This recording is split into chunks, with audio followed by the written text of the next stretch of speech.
आज हनुमान जयंती है, यानी आज हनुमान जी का जन्मदिन है। राम भक्त हनुमान को संकट मोचक भी कहा जाता है और कोरोना वायरस के इस दौर में हम सब एक ऐसा ही संकट मोचक ढूंढ रहे हैं जो हमें इस महामारी से बचा सके। भगवान हनुमान का जीवन मंत्र इस मुश्किल दौर में एक संजीवनी बूटी साबित हो सकता है भारत के लिए। इसलिए अब हम ये समझने की कोशिश करेंगे कि हम सब हनुमान के जीवन से आज इस कोरोना काल में क्या सीख सकते हैं। हनुमान से जुड़े प्रसंग हमें 5 तरह की वैक्सीन के बारे में बताते हैं। इनमें पहली वैक्सीन है सही जानकारी की वैक्सीन।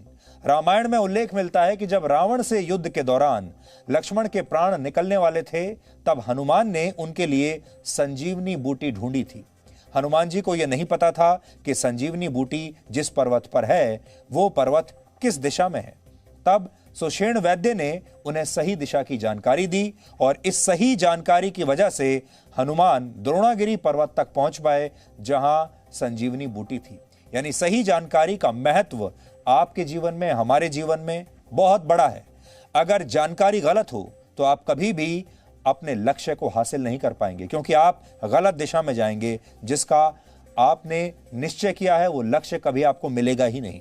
तो पहली बड़ी बात यह है कि आपको सही जानकारी होनी चाहिए। तो सबसे पहली वैक्सीन जो आज आप सबको चाहिए वो है सही जानकारी की वैक्सीन। और आज के कोरोना काल में गलत जानकारियों की नकली वैक्सीन आपको लगातार दी जा रही है। मीडिया में भी दी जा रही है, व्हाट्सएप पर भी दी जा रही है, सोशल मीडिया पर भी दी जा रही है। तरह तरह की आपके सामने अफवाहें फैलाई जाती हैं। पुरानी तस्वीरें, पुराने वीडियोस निकालकर बता दिए जाते हैं कि ये आज के वीडियोस हैं और बहुत तरह का झूठ आपको बताया जा रहा है। वैक्सीन के साइड इफेक्ट्स हैं वो आपको बताया जा रहा है। इसलिए इन सब चीज़ों से सावधान रहिए और सही जानकारी की वैक्सीन लीजिए। आज हनुमान जयंती पर पहली वैक्सीन आपके लिए ये है। दूसरी है इच्छा शक्ति की वैक्सीन। राम भक्त हनुमान ने अपनी इच्छा शक्ति के दम पर कई असाधारण काम किए जो कि शायद वो कर ही नहीं पाते। उदाहरण के लिए उन्होंने अकेले विशाल समुद्र को लांघा, वो सूर्य को भी निगल गए और जरूरत पड़ने पर अकेले ही पूरी लंका में उन्होंने आग भी लगा दी। लंका दहन उस युग की सबसे बड़ी सर्जिकल स्ट्राइक थी जिसने रावण को हनुमान की ताकत का एहसास करा दिया था। इसलिए आपको भी जीवन में असाधारण कामों के लिए खुद को हमेशा तैयार रखना चाहिए। आज आप हनुमान जी से इच्छा शक्ति की वैक्सीन प्राप्त करके कोरोना वायरस की लंका का दहन कर सकते हैं और इस महामारी पर यह सबसे बड़ी सर्जिकल स्ट्राइक होगी। तीसरी वैक्सीन है बल के साथ बुद्धि के सकारात्मक प्रयोग की, यानी बल और बुद्धि का कॉकटेल। उदाहरण के लिए जब हनुमान लंका जा रहे थे तब देवताओं के कहने पर समुद्र में रहने वाली नागमाता सुरसा ने उनका रास्ता रोक लिया था और हनुमान जी के धैर्य और बुद्धि की परीक्षा ली। जब हनुमान जी ने उनसे रास्ता देने की विनती की तो सुरसा ने अपना मुंह फैलाकर हनुमान को निगलने की कोशिश की, लेकिन हनुमान भी अपना आकार बढ़ाते चले गए और अंत में सुरसा ने अपना मुंह सैकड़ों किलोमीटर तक फैला लिया, विशाल कर लिया। उस समय हनुमान चाहते तो सुरसा को पराजित करके ही दम लेते और कर भी सकते थे, लेकिन उन्होंने अपना आकार तुरंत सूक्ष्म कर लिया, छोटा कर लिया और वो कई किलोमीटरों तक फैले सुरसा के मुंह में प्रवेश करके तुरंत बड़ी आसानी से बाहर भी निकल आए, क्योंकि उनका आकार बहुत छोटा था। यानी उन्होंने बल के साथ बुद्धि का भी प्रयोग किया। और आज लोगों को भी इसी की जरूरत है। आज शक्ति ये दिखाने में नहीं है कि आप कितने क्षमतावान हैं, आपके पास कितनी धन दौलत है, आपकी हैसियत क्या है। आज बुद्धिमानी इसमें है कि आप मास्क लगाकर इस संक्रमण को रोकने की कोशिश करें और इसकी चेन को अपनी बुद्धि से तोड़ें। आजकल लोग अपने कर्तव्य को लेकर निष्ठा नहीं दिखाते, इसलिए ऐसे लोग आज भगवान हनुमान के जीवन से बहुत कुछ सीख सकते हैं। वो अपनी जिम्मेदारियों को बोझ नहीं समझते थे, चाहे निर्भीक होकर लंका में सीता तक भगवान राम का संदेश पहुंचाना हो या फिर संजीवनी बूटी ढूंढते हुए पूरा पर्वत ही उठा लाना हो। हनुमान जी ने ये सारे काम अकेले किए। हमारे देश में अक्सर लोग एक दूसरे को देखकर व्यवहार करते हैं, एक दूसरे की कॉपी करते हैं। कोई व्यक्ति अगर मास्क नहीं लगाता तो उसे देखकर दूसरे लोग भी मास्क हटा लेते हैं। कोई गंदगी करता है तो वो भी बाकी लोग ऐसा ही करने लगते हैं और कहते हैं कि जब दूसरा ऐसा कर सकता है तो मैं क्यों नहीं कर सकता। लेकिन हमें लगता है इन लोगों को आज हनुमान से प्रेरणा लेनी चाहिए ताकि ये लोग अपने कर्तव्य को समझ सकें। और आखिरी वैक्सीन है धैर्य की।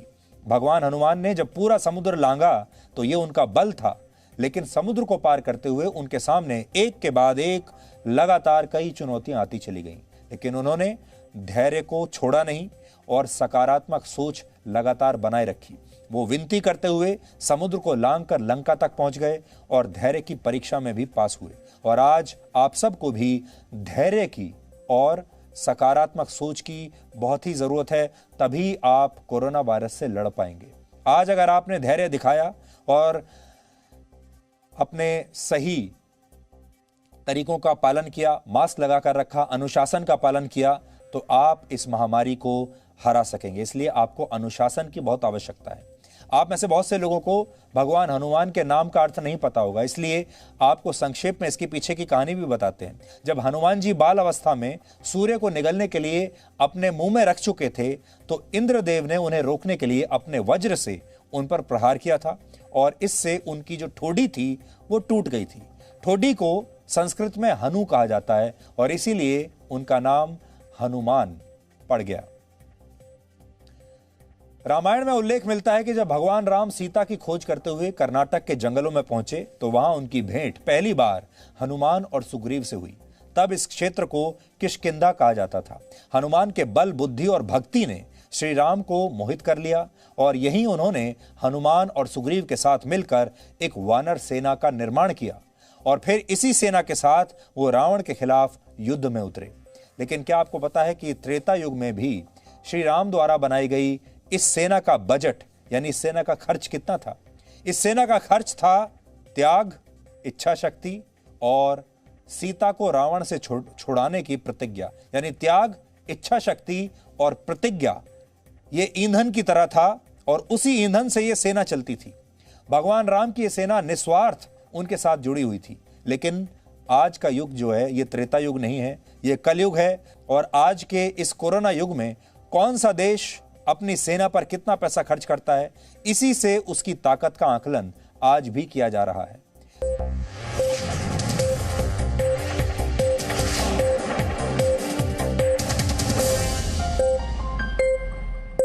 Presenting B News app, available on Google Play and App Store. Download it now.